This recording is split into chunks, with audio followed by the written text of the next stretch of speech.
Hello and welcome to the Evercade Retreat. Gene Joke here, and today I'm bringing you my first impressions of the Taito Arcade Collections 1 and 2. I'm not going to go too in depth on anything here, just my initial thoughts on the games after having spent a bit of time with them. Anyway, Taito Arcade Collection 1 includes Bubble Bobble, Space Invaders, The Legend of Kage, Growl, Don Durko Don, Chack and Pop, Pirate Pete, Ray Maze and Colony 7. Now I think it goes without saying that Bubble Bobble and Space Invaders are the big names here, they're classics for a reason. Although personally Space Invaders I find a little hard to get excited about, but it's good that it is on Evercade. Bubble Bobble is an out and out classic, I really like the game, a lot of nostalgia there. I put it on for a quick play and 30 or so levels later I'm still playing. The Legend of Kage, I used to quite like when I played it years ago, but so far I haven't put much time into it, it hasn't really grabbed me, but so far I'd say it's okay. Growl is a pretty good beat 'em up, loads of enemies on screen and all that. I think this one will come into its own with the multiplayer when I get a chance to try that out. Don Durko Don is quite a charming single screen platformer. I don't mind this one, but it's not quite as compelling as Bubble Bobble. Chack and Pop I don't really get on with. I've played it on the Super Pocket and really bounced off it, and I have so far again here. I get the gist of the game, I just find it too clunky to be fun, but again I'll persevere with it before I give a proper review. Pirate Pete is very old school.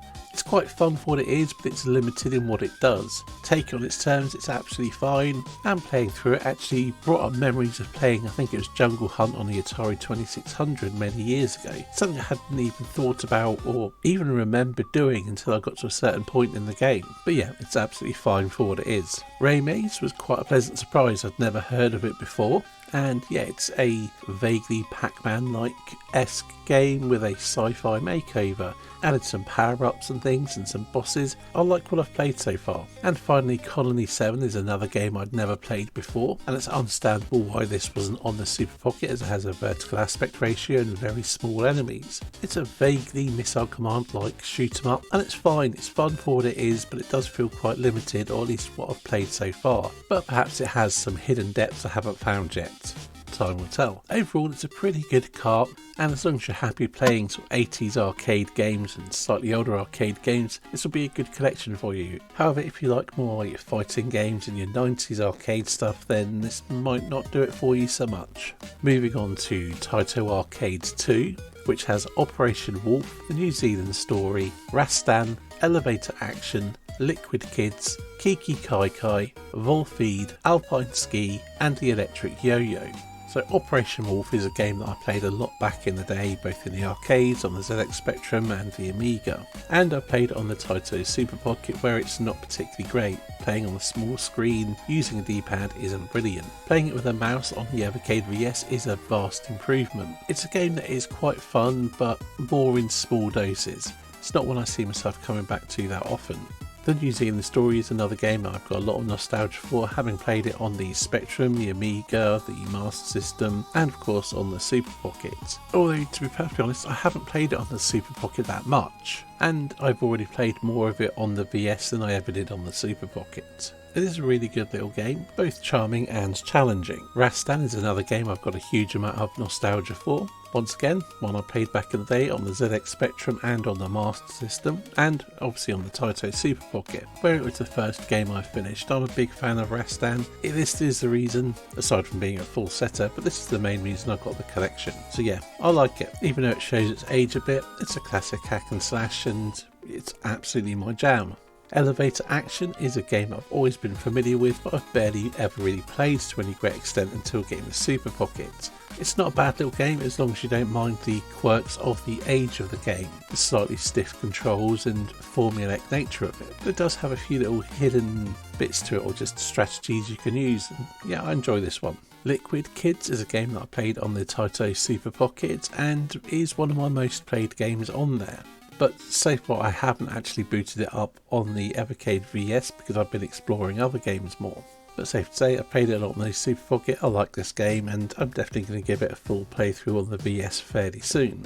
Kiki Kai Kai was another one that was on the Super Pocket, but it's also one that I barely played. I quite liked the game while I played with it, but I just found it a bit awkward on the Super Pocket. So I've already played more of it on the VS than I did the Super Pocket and I'm really enjoying it. although it can be quite challenging. At least it seems that way, maybe I just suck at it. Now, Vol Feed is one that's also on the Super Pocket, and I really liked it on there. The only problem is, being a Taito or vertical aspect ratio game, I ended up stretching the screen, which I didn't really like the look of, but it was the only way to play it on there. So naturally, playing it on the VS is a much better experience. It's a good little game, one I probably won't come back to a huge amount, but I'm having fun going through it, even though some of those later stages do get really frustrating. To the point I've even used the dip switch to lower the difficulty to at least do a full playthrough. And finally, we've got the last two games which weren't on the Super Pocket. Alpine Ski is exactly what you'd expect. It's a vertically scrolling skiing game. One credit gives you about 2.5 minutes to ski. Each time you crash, you lose, I think it's 10 seconds off your timer between various items, trees and things like that. There are points to collect, and basically, yeah, it's a score chaser. It feels very limited. It's quite fun for what it is. It's older, it's quite charming, but it does feel rather limited at this point. Much like some of the other games, it's fine for what it is, but it doesn't seem to do too much or be overly ambitious. But again, not everything has to be. The electric yo-yo is one I haven't spent much time with. I like the idea, there's some interesting concepts, but so far I haven't gelled with the game. So I'm not sure on this one, but I have been assured that it does actually get really good when you fully understand it and work out the strategies behind it. So time will tell, hopefully that is the case.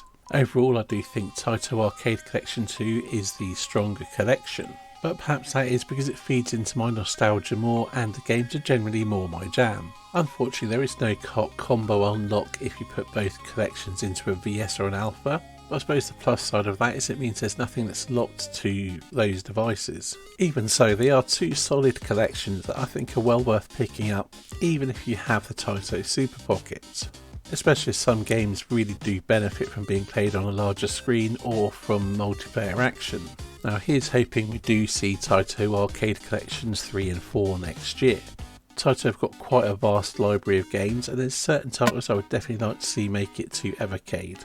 Be it titles that were on the Super Pocket that haven't made its cartridge so far, like Puzzle Bobble, Kadash, Fairyland Story, or titles like Arkanoid, Darius games, Chase HQ, the Ninja Warriors, and not to mention sequels to a number of the games that are on these collections already. Of course, some of the Taito games might have rights issues. A number of the Towerplan games were originally released by Taito, and some of these games may well be in the hands of other publishers, so I've no idea how possible more collections are, but based on things like the Taito Legends collections, I'd imagine it would be quite possible to at least get a couple more. Anyway, I think that's it for this first impressions video.